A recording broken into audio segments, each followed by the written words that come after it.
Two slides. So guys, let's have your attention on these slides. The truth shall set you free. I just want to take a vote. Who agrees with this statement? The truth shall set you free. Okay. Majority of you. Can I see your hands again? I didn't quite take. Okay. Oh wow. Okay. Almost all of the church. Now, can I just say, husbands, if your wives, they wear something, and then they ask you, oh, do I look fat in this? Oh, does this make me look fat? Do you still say the truth? Harun, what did you say this morning when I said, oh, do I look fat in this outfit? What did you say? Did you tell me the truth? I don't know. He said, oh, you look really nice. So, I don't know. What do you say? Guys, if your wives, wear something, or, if they say, oh, does this make me, look fat or whatever, do you still say the truth, hoping that it would set you free? Hoping that you wouldn't dig yourself into a hole? Hoping that you wouldn't have to, say anything else after that? Or do you completely sidestep the question and say something like, oh, honey, you look so beautiful, and then not answer the question at all? So technically, you're not really lying, but you're not saying the truth either. Now, this statement, the truth shall set you free, Amen. To me, it sounds very academic-y, the truth shall set you free. I've seen a lot of bumper stickers about it. I've seen a lot of, campuses, college campuses, university logos. They always, say, the truth shall set you free. A lot of people, they put it on their Instagram stories, so you've got the memes and stuff. Memes are basically silly little statements. For example, the truth shall set you free, but it will give you agony first. So, memes are little things that show up. And I've seen a lot of those. And a lot of times, we presume that it's an academic statement, that you should always say the truth, we should write the truth, we should publish the truth. And you know what? It's almost as if the truth will magically do something to set us free. Or the truth will magically do something to, erase everything else. And it will just empower us to learn and stuff. But I'm sure everybody knows here that this isn't really a statement, is it? It's a verse from the Bible. Mm-hmm. And that verse is from John 8. It's not really a statement. It's a verse from the Bible. And this isn't even the full part. This isn't even a full statement. The full verse is there. And it says, you will know the truth regarding salvation, and the truth will set you free. Now, we know that the world takes biblical things, takes biblical agendas, takes biblical verses, and it adds things, and it subtracts things, and it twists things, it breaks things down, and then it presents it in a way that serves their agenda. And so the truth shall set you free, it serves their agenda. But it's not really the full thing. The full thing is, you will know the truth regarding salvation, and that will set you free. Now, we all know that here, Jesus is talking about a higher truth. That when you know the truth about me, when you know the truth about who I am, when you know the truth about who sent me, when you know the truth about where I've come from and where I'm going, then you will be set free. Mm-hmm. Now the natural question which arises after that is free from what? Mm. We must be under some kind of bondage, we must be under some kind of slavery to be able to be set free. Yes. If we're already free, then we don't need to be set free. Yeah. So then in verse 34 of the same chapter, Jesus gives a commentary of basically what he said. He's saying that sin is what binds us. Sin is what enslaves us. Sin is what we are under. Sin are the shackles, are the ropes that bind us. And we need to be free from that. That is why we will know the truth, and the truth will set us free. That is the full context. That is the full statement. That is the full verse. Now, the next question that I can ask is, why did I ask this question? Why this statement? Why this verse? Why this icebreaker? What do you think? What do you think I'm going to be talking about for the next 35, 40 minutes? Maybe 45 minutes? Why this? Any ideas? No, you can't answer because you already know. Any ideas? I'm taking ideas here, people. Why? What do you think I'm going to be talking about? Pardon? Freedom from sin. Okay. Freedom from sin. Pardon? Salvation. Salvation. Okay. All right. Anybody else? Knowing truth. Knowing the truth. Okay. But my preaching has got nothing to do with the truth. Sorry. It's got nothing to do with being set free. Words. Words. Yeah. You told him that, didn't you? Pastor Vicky, stop telling people. Yeah, so my preaching is actually to do with wisdom. I want to talk about wisdom today. And like I said, it's got nothing to do with the truth or being set free or anything like that. But the reason I want to talk about wisdom is that the wisdom of knowing the truth and the wisdom of stating the truth, the wisdom of knowing when to say what, to even say it, that is what I want to talk about today. We have phrases like the freedom of speech. Mm-hmm. Yeah. The freedom of speech is basically invoking Article 10 of the Human Rights Act, which safeguards our right to speech. So we can say what we like, we can receive information, we can impart information, ideas, without state interference. Mm-hmm. That's the freedom of speech. But we all know we don't really get that, do we? Mm-hmm. We don't really get freedom of speech. Forget freedom of speech. Do you think we actually get freedom of thought? Do you think that we get freedom of belief, even? If we had freedom of belief, if we had the freedom of thought, then the American bakers who got sued for not making the wedding cake of the homosexual people, they wouldn't have been sued. They wouldn't have been gone bankrupt. If we had the freedom of thought, if we had the freedom of speech, if we had the freedom of belief. We think we have it, but we don't really have it. It comes across as freedom of speech. It's under the law as freedom of speech. It sounds like freedom of speech, but it's not, because then we have to think about censorship. Then we have to think about causing anti-religious harassment when we believe when we say what we believe. Then we have to think about causing a breach of peace. Then we have to think about causing alarm, causing distress to other minorities, other religions. That's not freedom of speech. Then we realize that we don't really have freedom of speech. Yep. Now, I believe what we say, the ideas that we share, the ideas that we receive, the ideas that we impart, telling the truth, lying, twisting our words, what to say, when to say, communicating wisely, godly wisdom, worldly wisdom, slander, backchat, gossip, cursing, swearing, that's all part of our speech. So that's why today I wanted to talk about the wisdom of speech. Sometimes we think we know everything and we want to just, we want to be out there and we want to have the freedom of speech in every aspect. But do we realize, do we stop to think what we are saying, when we are saying it, why we're saying it? Does God even want us to say that? Or does he want us to be quiet in certain situations? Do we stop to think that? Sometimes in an argument, when we fight, we say some things that we can't take back. We've already said them. Sometimes we might reveal sensitive information that other people have shared with us. Sometimes we might give our family secrets or family, information that we don't want to reveal. The point is that sometimes we say the wrong thing at the wrong time. Yeah. Sometimes we say the right thing, but at the wrong time. Sometimes the timing is right, but we don't say anything at all. We stay quiet. Discerning the right time and having the wisdom to say it at that time is what I want to talk about today. That is an expensive commodity. That is something that I struggle with. I don't have.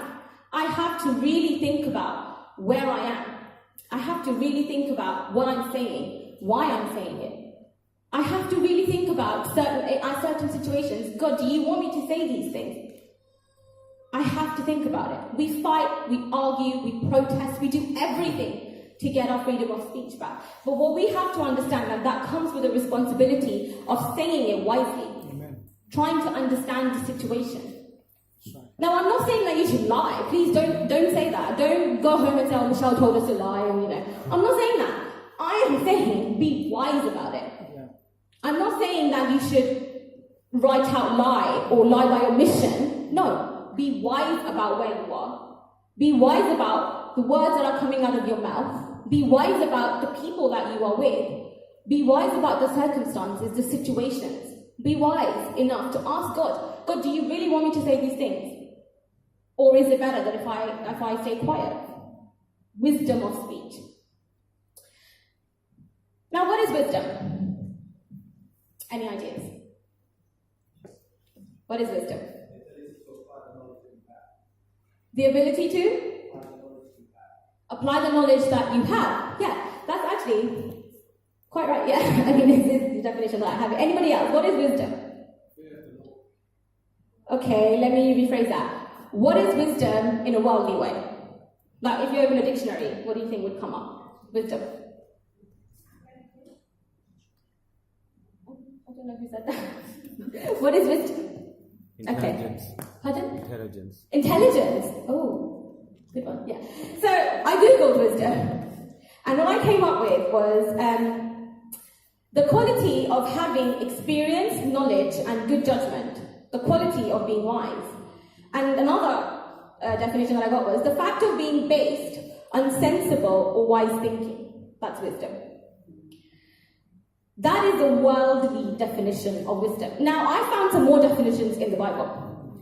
So I found one definition in James 1, and that says, if any of you lacks wisdom to guide him through a decision or circumstance, he is to ask of God, who gives to everyone generously and without rebuke or blame, and it will be given to him. Amen. Okay, that's one example or definition that I found in the Bible. Another one that I found was Proverbs 1, verse 7. It says, the fear of the Lord is the beginning of knowledge, but fools despise wisdom and instruction. Another one that I found was Proverbs 4, do not forsake wisdom, and she will protect you. Wisdom actually protects us. So you know, like how I was saying, be wise about the words that you use. It protects us. It tells us what to say, when to say. Yeah. Love her, and she will watch over you, as in she will guide you. Amen. The beginning of wisdom is this: get wisdom, though it cost all you have, get understanding. Then I found another one, Proverbs 13, a wise son heeds his father's instruction, but a mocker does not respond to rebukes. A wise son listens to instruction. Yeah. Rebukes, listen to them. James 3 says, but the wisdom that comes from heaven is first of all pure, then peace-loving, considerate, submissive, full of mercy and good fruit, impartial and sincere. Now, reading all of this, I came up with my own definition of wisdom. So then, the definition of wisdom that I came up with was basically the same definition that Google told me, but I just replaced a few words. Okay, so the definition that I came up with was the characteristics of nurturing. So I replaced quality of having. And I said the characteristics of nurturing, not experience, but the fear of the Lord. Not knowledge, the instruction of the Lord. And not good judgment, but purity. The quality of being wise is when we have the characteristics of the fear of the Lord, when we nurture those characteristics, the instruction of the Lord, then we are wise because we are following what the Bible is telling us. And when we understand that God is pure, Amen. and we are wise enough to understand that. The fact of being based not on sensible thinking, on godly thinking. That to me is wisdom. That to me is being wise. When we are not thinking sensibly according to the world, but when we are thinking what God wants us to do. Godly thinking. And then from all the above verses, I determined three things. I determined that one, wisdom is from God. It's nothing that we have. We are not born with it. It's not part of us. It's not intrinsic in us. It comes from God. James 1 says, it comes from God, and we should ask God of wisdom. It's His, and He will give it to us. Number two, that wisdom is something that we should need, we should have, we should desperately ask for it. Amen. We should want it. And number three, that wisdom is what will lead us in the right direction. Wisdom is what will lead us in the right way. Wisdom is what will protect us. Wisdom is what will kind of encase us in. It will tell us where to go. Amen. Now, when we talk about wisdom, There are two levels of wisdom, two basic things. We have the earthly wisdom, and then we have a godly wisdom. Yeah? Yes. Earthly wisdom, when I asked what is wisdom, someone said intellect. Who said that? I think you said that intelligence is wisdom. Yeah. So that's earthly wisdom. That is earthly wisdom. When you are intelligent, earthly wisdom is the knowledge that we acquire. Is the knowledge that we have. So formal, informal education, experiences, just doing life. That gives us wisdom. Over a period of time, the experiences that we gather, it makes us wise. There's a saying in my culture that the older people, the older generation, was a very wise generation. Now, we're wise too, but we are wise because we've been educated, formal or informal. We are wise like that. But in the olden times, I don't think there was much education. I don't think there were schools. In the villages that my grandfather came from, that my father came from, there wasn't any.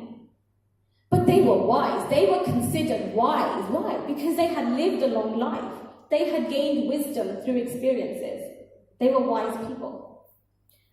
Colossians 2:8 says, "See to it that no one takes you captive by philosophy and empty deceit, according to human tradition, according to the elemental spirits of the world, and not according to Christ." Scripture clearly tells us that we should not become captive of the earthly wisdom, captive of worldly philosophy. We should not become captive of all of these things. Now, don't get me wrong, there's nothing wrong with it. We should. We live in a world where we need to be wise. We need to be on our step. We cannot miss the ball because the world is a mean world out there. We need to be wise. Yeah, there's nothing wrong with it. We want to be wise. We want to take wise decisions. We want to search. We want to seek out the wisdom of the world. We want to do that. But Romans also says, do not be conformed of this world, but continually renew your mind. And that only comes across, that only works if we pursue godly wisdom more than the earthly wisdom. Of course, I want my kids to be wise. I want them to be great. I want them to study hard. I want them to be educated people. But before all of that, I want them to be wise in God. I want them to follow godly wisdom. I want all of that for my children. I do, and I pray for that as well. But before all that, I want them to be wise. I want them to understand what it is to know the truth, to be wise enough to grasp that truth and to ingrain it in their minds that whatever happens, Jesus Christ is the salvation, and He is the only one that can save them from the bondage of sin. Of course I want good things for them. 1 Corinthians says, the wisdom of the world is folly with God. It's stupidity, foolishness with God. The wisdom of the world is foolishness when it comes to God. Pastor Johnny preached a few weeks back on the Ark of the Covenant and how when the Ark was captured by the Philistines, they were suddenly struck by all these diseases, and then they sent the Ark of the Covenant back to Jerusalem on a cart, back to Israel on a cart. And then years later, when David went to get it back, what did he do? Nobody remembers your preaching, Pastor Johnny. What did he do? What did David do when he went to get the ark back? Sorry? He did. But before all that, what did he do? The Philistines sent the ark back on a cart. What did David do? He did. But he used his earthly wisdom, and he too followed the example of the Philistines and built a cart for them, didn't he? He built a cart for the Ark of the Covenant. The Bible doesn't say why he did that. Maybe he was short on men, I don't know. Maybe he wanted the ark to be comfortable. Maybe, I don't know. But he followed that example and he built a cart for the Ark of the Covenant. And he brought the Ark of the Covenant back on a cart. Earthly wisdom. God had given specific instructions on how to deal with the Ark of the Covenant. God had given in Numbers specific instructions on who were to handle the cart, how the cart was to be handled, what was supposed to be in the cart, how the cart was supposed to be made. The ark. He had given the ark, yeah. He had given specific instructions on how to handle the Ark of the Covenant. Yeah.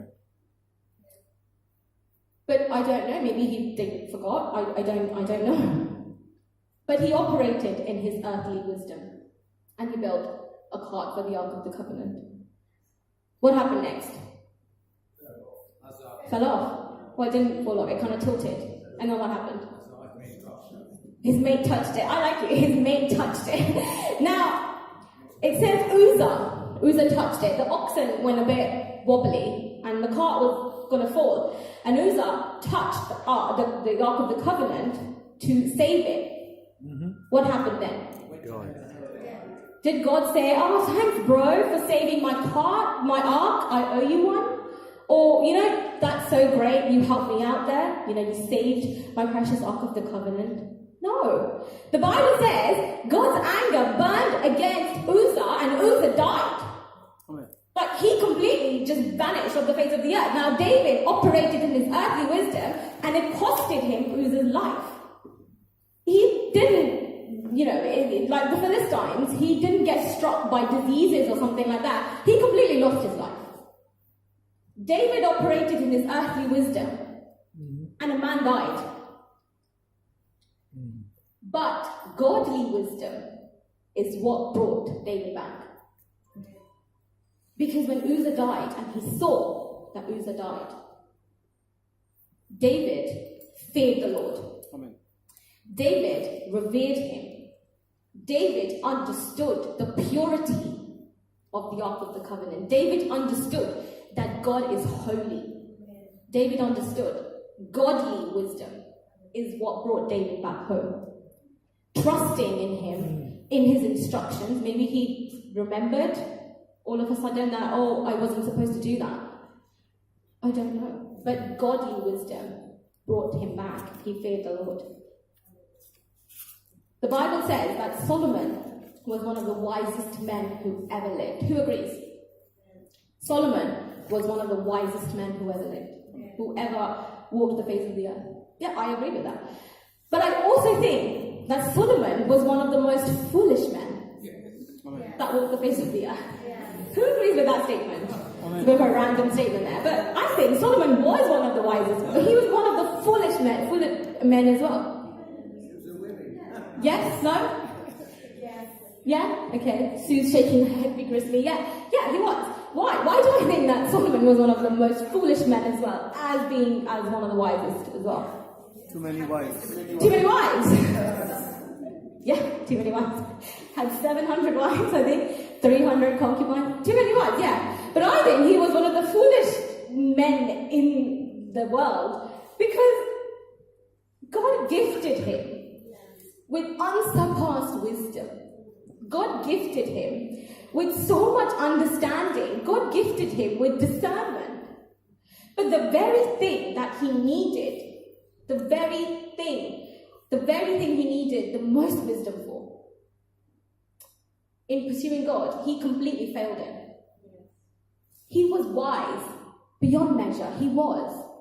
He loved God at some point in his life. He did. Because he asked God for wisdom to rule his people. He asked God for discernment to rule his people. He wanted to do good. He did. But at some point in his life, I think it was when he married all these 700 women, he completely surpassed it. It was like 1 minute he was there, and the next minute he was not there. He was gone.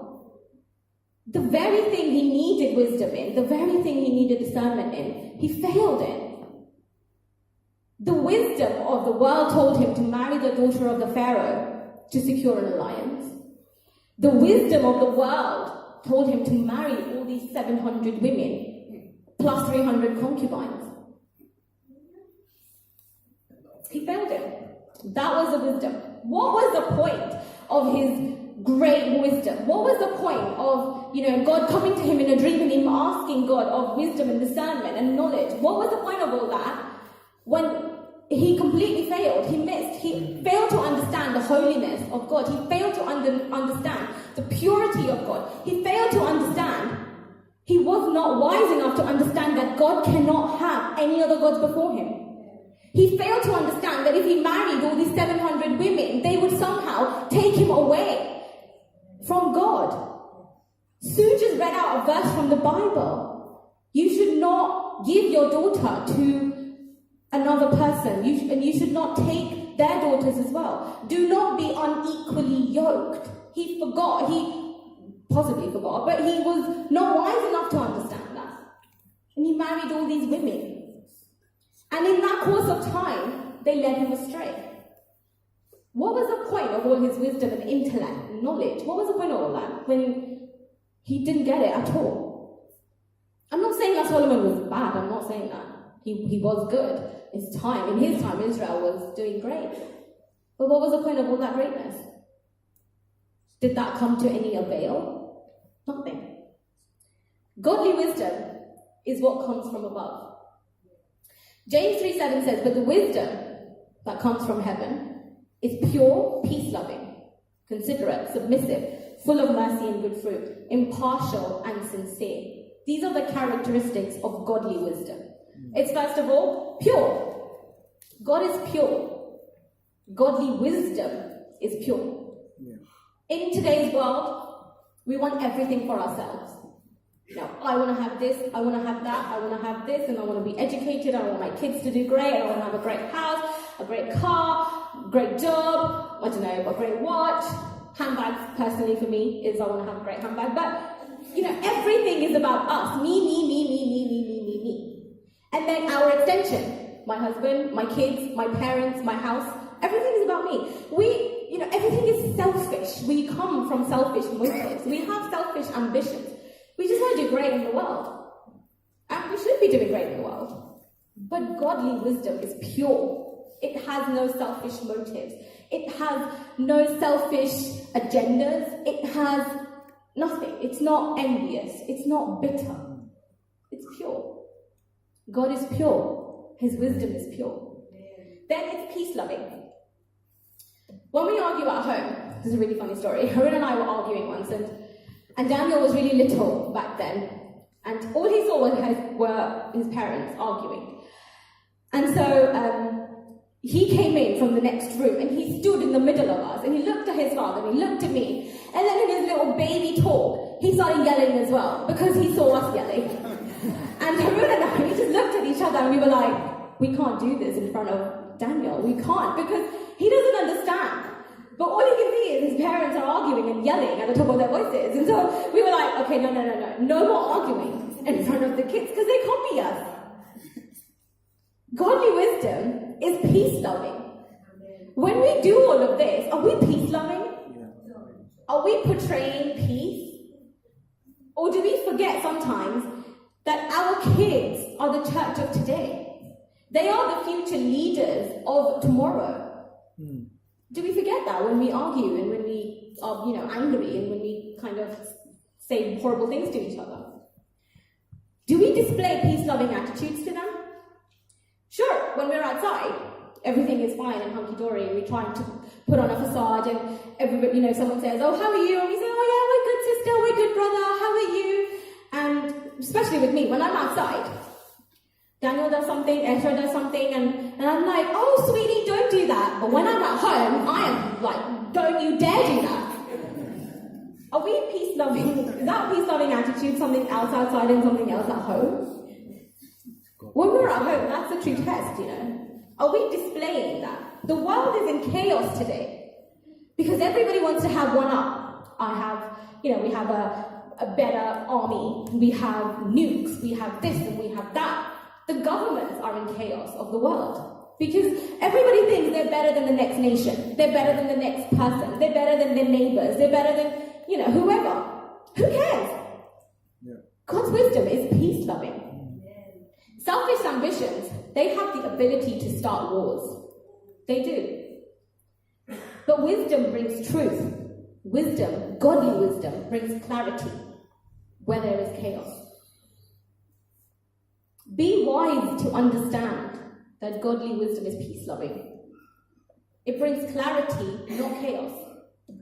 The third thing that James mentions is that godly wisdom is considerate. Amen. Now, can somebody give me another word for considerate? Tolerance. Sorry? Tolerance. Tolerance, okay. Pardon? Thoughtful. Guys, I can't hear you, man. You have to speak up. Thoughtful, okay. Thoughtful. Anybody else? Okay? Yeah. Nothing? Sensitive. Okay, yeah. So considerate. Caring, gentle, being sensitive to each other, being respectful, being kind, mindful. These are all other words for being considerate. This is when we know that we have the power to do something, but we withhold that. We don't do it. We be kind.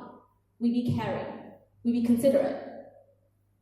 That is under control. That is being considerate.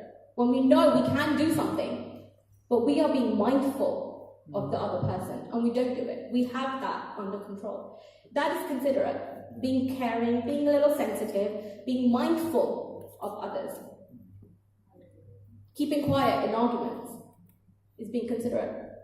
Don't always have the last word. That is when we display godly wisdom, when we are being considerate. The next thing is submissive. Godly wisdom is submissive. Submit. Surrender. There has been a theme throughout worship today. Surrender. Submit. Wives are supposed to submit. See how I use the word supposed to submit? Wives should submit. That's what the Bible says. Ephesians chapter 5, it says, wives, submit yourself to your husband as you do to the Lord. Submission is what godly wisdom is what we are supposed to do. As a body of Christ, we are the bride of Christ. We are to submit. Submit to God. Submit to Christ. Submit to each other. Submit to authorities. Submission is what godly wisdom is. Now, submission doesn't mean that we become slaves. I submit to Haroon sometimes. It doesn't mean that I'm his slave. It doesn't mean that he treats me as a servant or as a slave. It just means that I'm being reasonable. I'm being accepting. Aren't I? I am. I'm consenting. I'm being compliant. That's what submission is. It doesn't mean that you become servants or slaves to another person. Submit. That's what godly wisdom is. Be accepting of other people's thoughts. Be accepting of other people's views. Be reasonable. Be willing to listen. Be willing to understand. Be willing to learn. Submit. When we are submissive, we are showing that we are humble. We show our humility when we submit. Submit to the Lord. Pursue godly wisdom. Submit to God. Amen. Then, godly wisdom is full of mercy. It's full of good fruit. This is a two-part thing. So it's full of mercy. Mercy